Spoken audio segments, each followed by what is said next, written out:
we are glad you have made NTV your #1 station, and we are very grateful and thankful that you have made NTV People's Parliament your favorite program. Of course, this is the only program in this country that gives wananchi an opportunity to speak about issues that affect their everyday life. Tonight, we are in Karamoja, yet to give the people of Moroto a platform to speak about land matters. Land question is a very big problem in this country. It is not only limited to Karamoja or Moroto district, but throughout the country, there are big problems. So we are going to talk about land. I am your speaker, Agnes Nandutu. Mata tunga. Mata yauk. Aranyong nakalong. Thank you for coming to NTV People's Parliament. Law People's Parliament. I'm very happy that you are part of this parliament. You know we are going to speak about very important topic, and that is about our land. We want to know the rights. We want to know our land rights. Okay? But before I get the ball rolling, I want to give an opportunity to our partner to give us a preamble of why we are in Moroto, Karamoja and Moroto in particular. Please, Honorable Member, you're welcome. Allow me to thank you for coming to Moroto today and for this week's activities. And welcome very much to today's People's Parliament. On the 3rd of May, our region woke up to the news that government is making a move to abolish pastoralism. And our region's census have detected more activity in government cycles since then, corroborating on what we otherwise thought were misguided or even misquoted statements. These statements are worrisome, honorable members. Our region's survival for decades has been on mainly agro-pastoralist forms of livestock production, and of course, sorghum, produced where and when favorable. At the moment, our livestock ownership in the region is at 54%. 54%? Yes, Madam Speaker. And these numbers are set to increase if only government can protect, secure, and enable pastoralist means of production. An initial way to do this is by passing the rangelands policy, which has taken over 6 years, gathering dust in the cabinets of Uganda's government. Have you been pushing for it as Karamoja? Yes, Madam Speaker. Okay. Yet our struggles over the survival of pastoralism seem to stem from problems related to tenure of Karamoja's lands. Since the end of disarmament in 2010, there have arisen major land conflicts in the region, caused primarily by speculators in the mining industry, interests in Karamoja's lands for cultivation, especially rangelands. These land issues stem from the failure of legislation to hit the mark between formal state policy and what is traditionally and culturally feasible and appropriate. The biggest post-disarmament problem definitely stems from the mining sector, where on average around 60% of Karamoja's lands are concessioned for either exploration, location, or mining licenses. Honorable members, you know the issues, and this platform is expected that we discuss them and find the ways to making sense of existing systems and to solve land conflicts and economic issues pertaining to the security of our region's tenure. I'll give you another opportunity. I'll give another opportunity. As you know, honorable members, this is a land awareness week. And the reason we are here in Karamoja, in the Moroto region, to ensure that the people know their land rights. You have heard from Karamoja Development Forum. Now we want to hear from the Minister of Lands. At least there is government here. What have they done, or what are they doing to address the concerns of the people of Karamoja, mostly on land? Thank you. Madam Speaker, my name's Dennis Obo from the Ministry of Lands, Housing and Urban Development. In Karamoja, we do know that most of the land here is customarily owned.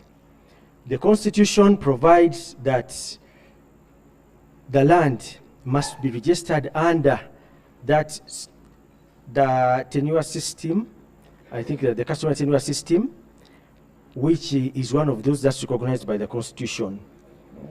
Now, you can also register your land in any of the other tenure systems. That's why in Karamoja today, we have the customary land, most of which is not registered, but we also do have freehold certificates of title which have been issued, and leaseholds, about 91 leaseholds and 365 freehold titles. These titles have been issued with approval of the various district land boards on recommendation by the area land committees. Now, the 10-point program of the NRM did provide for a commitment to resolve the errors that the Karamojong people suffered. And on this basis, there was, we were supposed actually to provide for the Karamojong people service delivery to reach them in order for them to benefit from these services and register their lands, whether freeholds, whether customary, whatever tenure they wanted to. Now, there may have been land grabbing taking place for the rangelands. And this is because I think most of these lands have not been settled. So district land boards wrongly believe that because they do not have people on them, the land belonged to no person or no authority, and therefore in error issued legal documentation. So the district land board have been issuing titles on people's land? On recommendation of the area land committees. Isn't that theft? Well, I think they may not have... Honorable members, isn't that theft? That you find land and that's issued a title?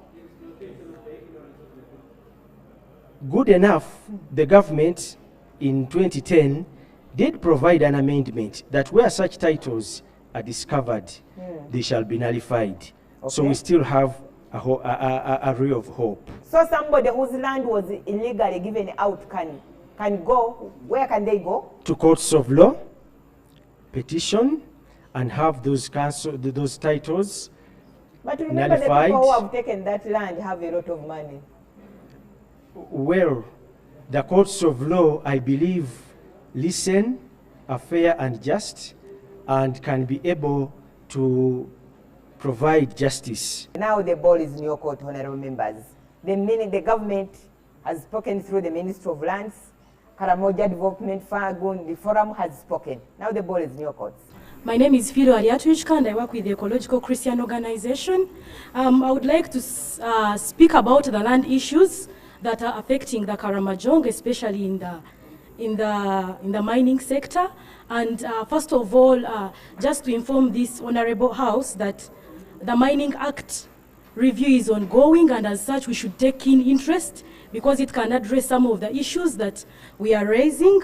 And but one of the key issues that we want to raise in this house is the issue of access to information.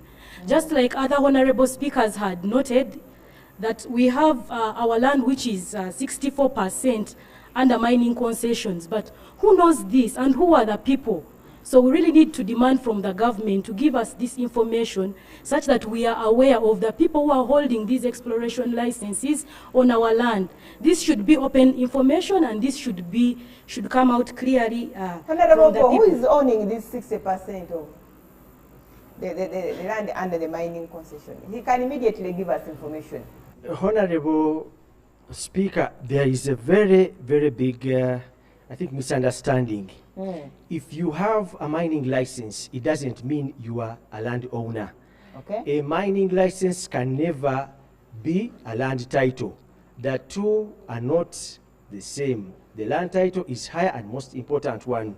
And people with mining licenses are supposed to respect the rights of those people they find on the land, regardless of whether their land is registered or not. So these people are only owning licenses, like mining licenses, and not land? Yes, mining licenses are used as a basis to evict the genuine owners of land, especially customary land. Again, under the pretext that they do not have any legal documentation and therefore are not the owners of that land. Then just to also highlight the issues of land degradation in the region that are eminent, that will also, of course, progress along the way where we will not restore our land for livelihoods. How do we ensure that we address that, even within the review, the current ongoing review of the Mining Act? That is very important. And of course, we cannot fail to speak about the issue of free, prior and informed consent. Because when these companies are exploring on different lands, landowners are not aware, and we are saying that they should seek this free, prior and informed consent from these communities, because they deserve to know. In the first place, I would like to note that pastoralism is an African way of life, and it's a culture. And this is a fundamental right that cannot be abolished or cannot be abrogated by the state. We therefore think the government should seek more guidance on this, the international instruments that clearly articulate these rights. These are cultural rights. If they want to abolish pastoralism, can they say that agriculture and farming should also be abolished? I think that is not in order. Therefore, I implore government to rethink that, that proposal. My second issue goes in line with what we have been finding in the field. Madam Speaker, right now we have done community dialogues in about 12 locations in the Karamoja sub-region, in Abim, in Napak, in Kabong, in Moroto, and in Kotido. But what is coming out very, very clearly is the issue of lack of awareness on the land rights. Madam Speaker, let me link this to what's happening at national level. At national level, we have been advocating that government should allocate budget for sensitizations at the grassroots. But Madam Speaker, let me inform the honorable members that for the last 3 years, the Ministry of Lands has never had budget lines for sensitization. And the ministry can testify here. Now, if the ministry that has the mandate to sensitize and to inform is not doing its role, and the local people are being left at large to languish and to be exploited by the companies coming, by investors that's coming. I see this is where government is not playing a critical part. I therefore call upon the Parliament and government to allocate budget for the Ministry of Lands so that the area land committees are oriented on their roles, are sensitized, and their capacity is built, and the district land board and other stakeholders. Finally, allow me to touch the issue of land acquisition. It has come out that in some communities, especially Rupa, there's been an issue of land acquisition where the third division is currently sitting. The locals have reliably informed us that since that installation was made, there was no compensation done for the landowners in Rupa. Isn't that a disservice to the people of Karamoja or the people of the whole country that you sing about land rights, but there is no sensitization about the land rights? Honorable Speaker, we are still holding negotiations to try to make sure that those monies, to make sure that we do get money for sensitization. So currently we don't have money for sensitization. In the meantime, since we do have our other partners, we have thought it wise to build on this and jointly contribute towards this with our other many partners so that the sensitization can still go ahead and we do provide the land services. I have some bit of worries here. Moroto, a county called Matheniko in Moroto is bound to disappear to the peripheries. Why? This is purely because the Ministry of Lands and the Ministry of Local Governments are playing a dirty game. purely on these grounds. One, we do appreciate the fact that the Moroto municipality has been expanded, and this is what we have been praying for. This municipality has now taken 3/4 of the villages within Matheniko County. Another very worrying and disturbing matter being brought and supported by the Ministry of Local Government is the issue of accepting issues that are reported by few individuals against the will of many. The Minister of Local Government seems to be acting on its own, and this is against the masses. How do you like, for instance, an issue like what happened between Moroto, between Napak and Katakwi? Instead of coming to seek for the opinion of the Karamoja community, they only upheld the opinions of the land grabbers on the other side. This is a very dangerous move by that particular one ministry. Then when it comes to to Ministry of Lands, we have a chronic disease there. Where do these rotten maps come from? These rotten maps, Madam Speaker.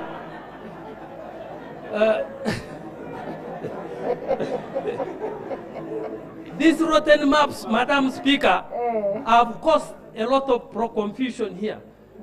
Moroto, Matheniko County is bound to lose face on these grounds.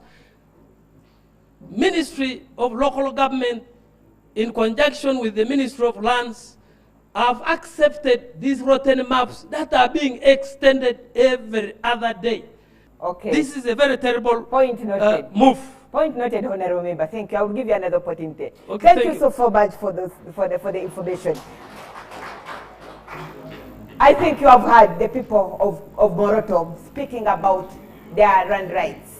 Let's have a short break, and when we come back, we shall call the Minister of Lands to explain to us what the rotten maps are.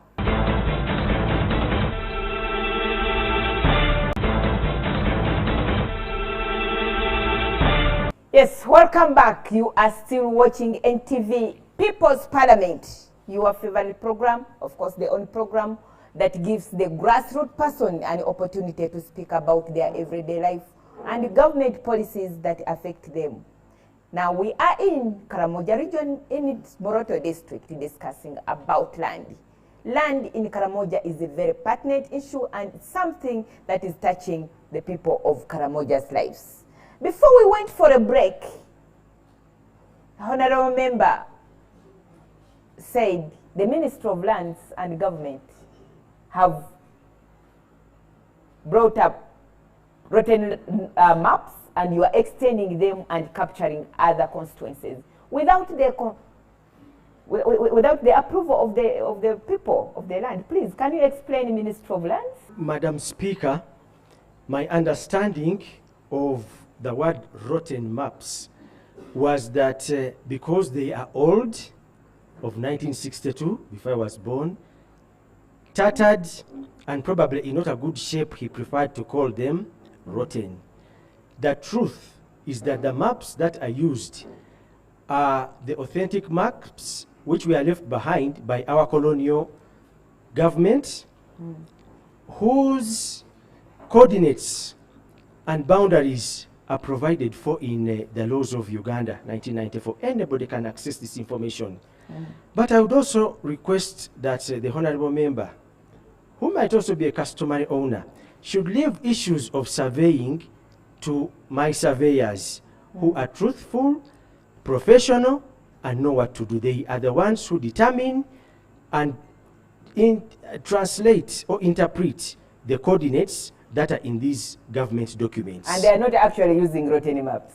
There are no rotten maps. Okay, thank you. First and foremost, Madam Speaker, I want to say that in our land, in a beam, it has been abused. Why do I say it so? I want to give an example where the prisoners are in Amita prison. They say the land in Amita is free of charge. Members from there, they can pick, let me say, a horsey of a meter can pick a new markstone and just put, leaving the holy markstone. See how really we are being abused. Our community are not being respected. Why they should use, when we bring Where this, do they get authority to put new markstone? they just use force to put that markstone without even telling the common person in the society that we are putting this. When people go there to dig, you see them, they are just harassing people, wanted to kill. As per now, we lodge a complaint and we are ready to go with it up to the Parliament of Uganda if Ministry of Land are not really helping us. Madam Speaker, allow me really talked about the issue of cutting down trees in our district, in our land of Abim. You see how really climate change has changed today. And most of us, we depend on agriculture. Who cuts the trees? Those who could come from outside within the district, they could come and lodge in our district like people in the bush to cut trees for their charcoals. Then they ferry to Kampala. All the charcoal that they use in our capital city of Uganda is the charcoal from Abim. So many land has been grabbed from Abim. They can buy an acre of 200,000, of 100 shillings, 100,000 from a useless mother. And when we try to complain... They are not useless mothers, they are just vulnerable mothers. Yes. Just a mother, they can just go and deceive with 100,000 and they grab a land of 2 acres in Abim district. And the ministry are not doing them, are not helping them. When we lodge a complaint, no one will respond. And today they are calling us to that. When I remember, did you come here with your LC5 chairman from Abim? What position do you hold in Abim? Madam Speaker, I'm a male councillor for older persons in Abim District Council. The claims that have been made are very profound, and a number of them need editing. Madam Speaker, I know that when it comes Is there rampant grabbing of land in Abim? There's a lot of land strife internally, but land grabbers from external are few, except for the intrusion of in-migration from people, especially of Teso origin. They come and they cheaply buy land. And as such, our demographic structure has changed. We are now more of Batesos than a Tur. My name is Michael Mara, and I'm a lawyer with Anade. We work in Abim as well. Now, about the Amita prison case, I'm handling it personally. We have had several discussions with the district and the communities of Amita. We know that there's a dispute between the prison and the communities. We have taken steps and engaged with the communities of Amita. Recently, we learned that the prison has gotten documents to register this land, and this is a problem again to public institutions. There are disputes between public institutions or establishments and communities around land. Now, we intend to lodge a caveat, maybe next week, so that we stop the registration until we handle the matter of the dispute. So, but the fact is, people are just grabbing the land, the prison land. There has been those extensions. I've also confirmed with the district authorities, Madam Speaker. Okay. Thank you. I have heard from the presenters, our people of Karamoja are not ignorant of the land issues. We know our rights, only that we are not protected. Whenever anything happens, nobody comes to rescue. There are many cases and nobody is doing anything. Some investors, others are doing the right thing by doing miners getting land titles. I happened to ask some members of those who have got the land title as investors. The answer they gave was that, you know, we could not access the loan from World Bank minus the land title. without our consent. So that means elsewhere in this country, there are certain things happening like that. But there was information here that you can have a mining license without a land title. Yes, that's why I'm saying others have licenses, and those ones are doing the right thing. They're only doing mining. But there are those who have acquired licenses plus mining. Now, the other one is...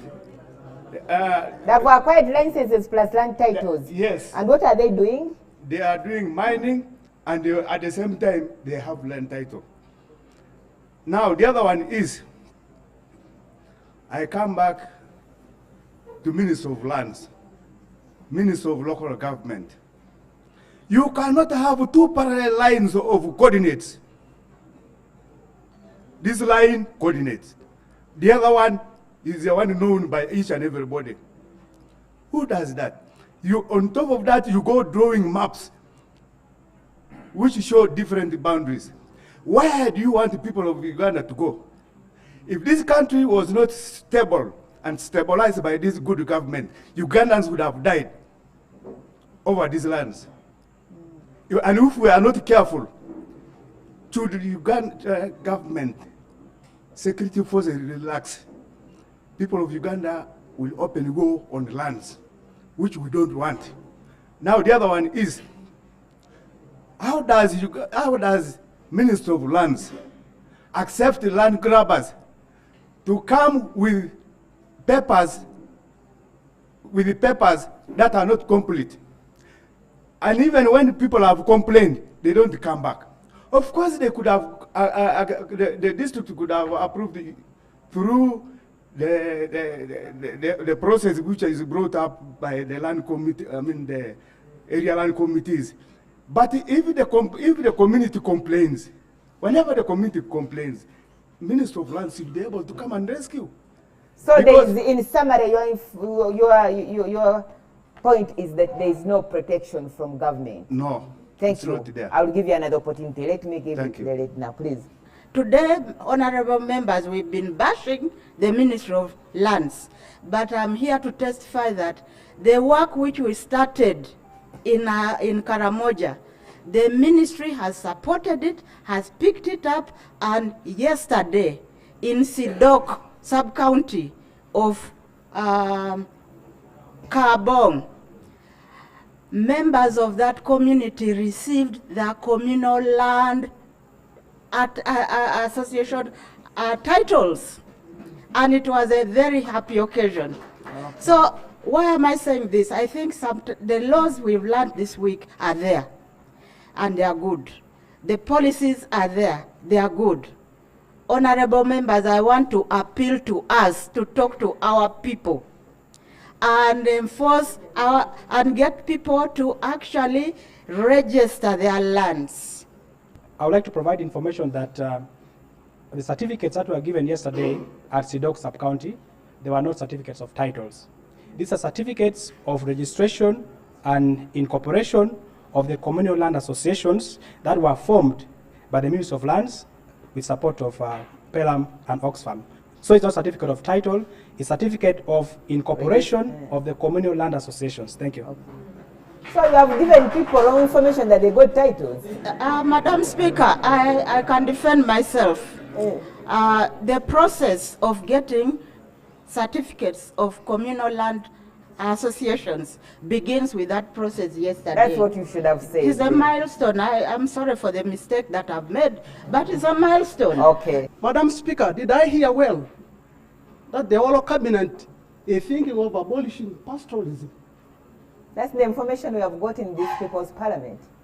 That is crazy. That is un-African. That is anti-Karamoja. And it is un-Christian. Because we know Jesus as a shepherd. We know Jesus as a shepherd who can leave 99 and go and pursue one. So, Karamoja, are we safe? Actually, you are not Karamoja without a cow. Yes. The backbone of our economy is livestock. As we speak, we have very few facilities of water. If somebody is thinking of stationary Karamoja, you should first think of giving us lakes of water so that we are able to do irrigation and be able to manage the farms. Without that, we are seeing that as monies are far thought with the intent to finish a tribe called Karamoja. My name is Irau Susan, and I work for Land and Equity Movement in Uganda. I want to agree with the previous speakers that there is land grabbing, especially within the families. The powerful grabbing from the vulnerable. And in the families, of course, the widows are the greatest casualty, especially for those that do not want to be inherited. And so because protection comes from the man, and for women that do not want to be inherited, they are then left vulnerable and are under attack in many communities. We also found that there is a lot of irresponsible land sale now going on. And as Lemu, we have been running a campaign to say, do not sell your land, rent it, and use it for production. Because if you rent your land, you can then get the money that you need to survive, but then you retain the land for future use.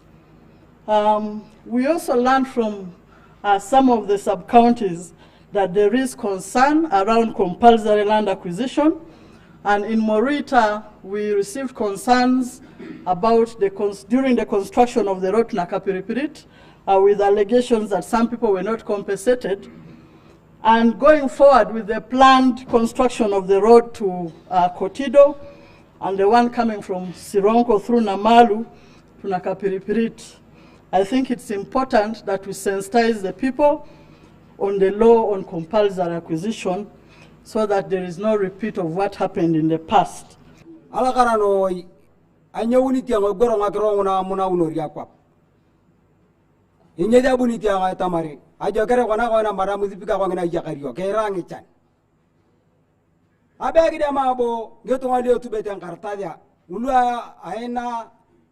Alota ena ula na potono tengala india ena na kine tengotunga nya ale metangala india na rai kenye yuko gnyo ala india na rai kenye jai una tumere anu pange tunga atumere arwaga na kin yuko kini ai e woni da kita nyu roba mara muzipika kichanji kidro ba to le ula ngala india wa aru to wal ko la ko ni ko la ngi muzu kui la rai kede genete ni chana ngatunga.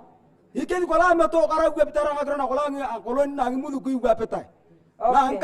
Okay, Arakara Noi, Arakara. Please summarize. Madam Speaker, yes, said of the licensing authority that there is a lot of illegal or fraudulent offers of licenses by the Ministry of Energy. I think it's specifically. I had licenses by the Directorate of Geological Survey and Mines. Order, honorable members. Let's get we also talked of the UPDF who are extending the boundaries since 1960s. And it's asking you, what can we do? The Mzee has made a very, very passionate statement, which was in Karamoja, and you have had the translation. Let's go for a short break. When we come back, we shall still hear from the people of Karamoja region.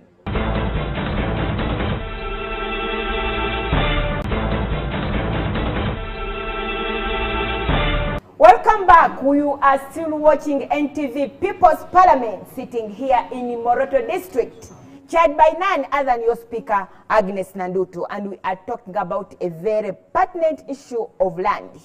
As we go through this Land Awareness Week, we want to know and see how to solve the problems of land faced by the Karamoja people.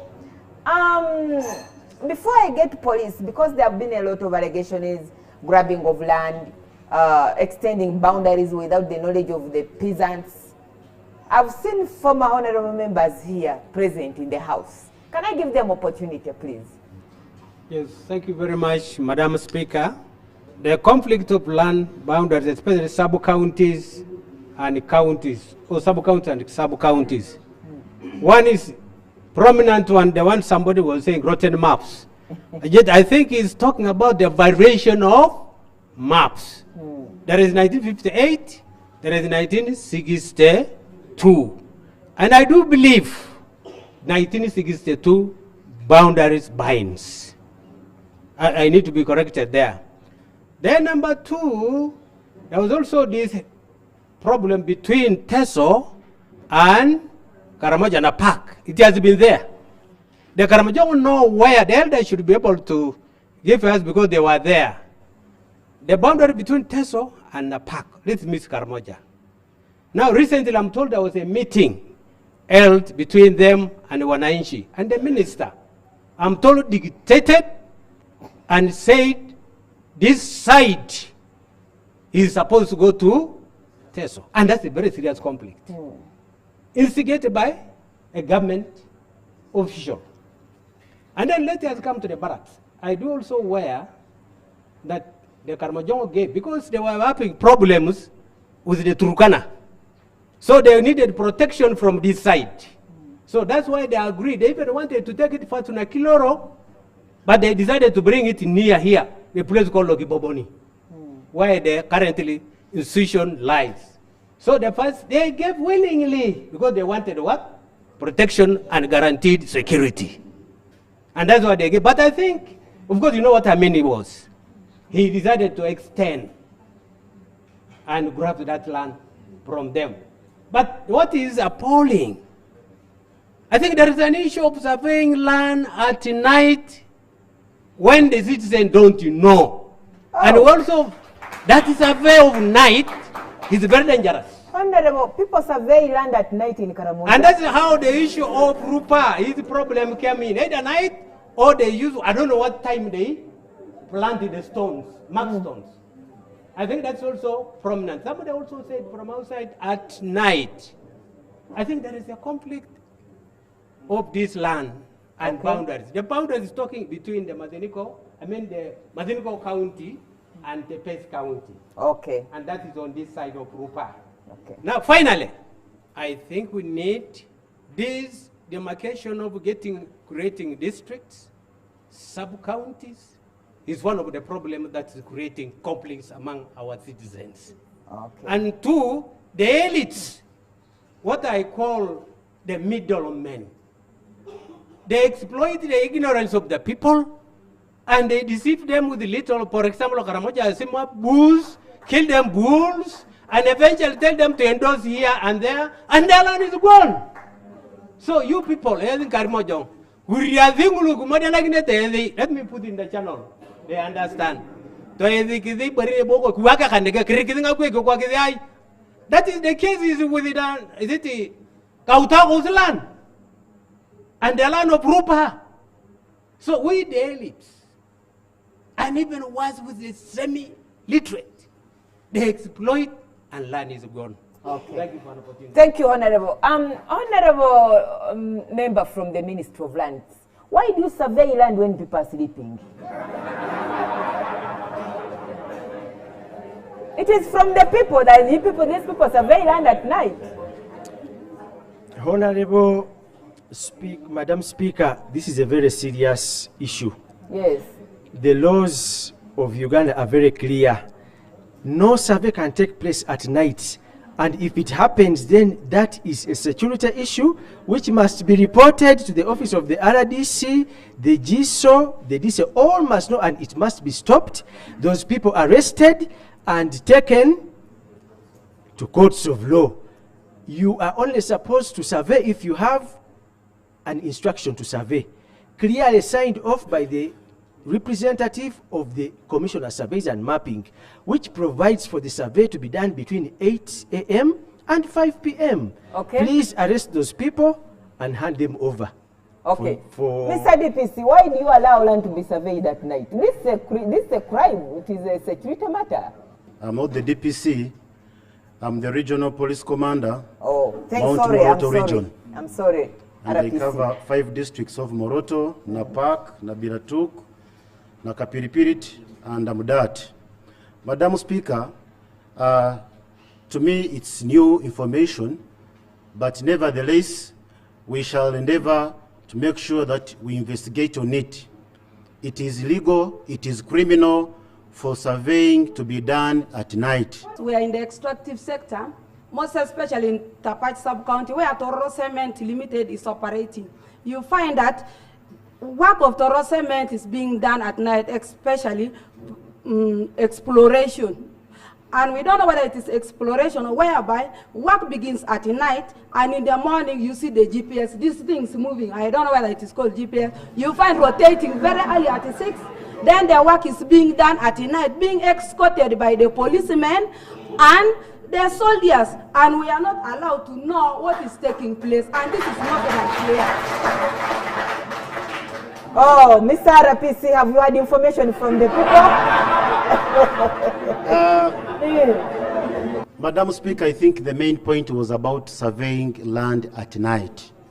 Now, exploration is quite technical and different from surveying. When trucks are carrying marble stones and other minerals and under escort of police officers and army men, it is also totally different. But under normal circumstances, procedurally, if one has got his or her land to be surveyed, he writes to the head of the security committee, district security committee, informing the security Who are you committee. trying to bring to order? Is it the RPC? Is it in order for the current speaker at RPC to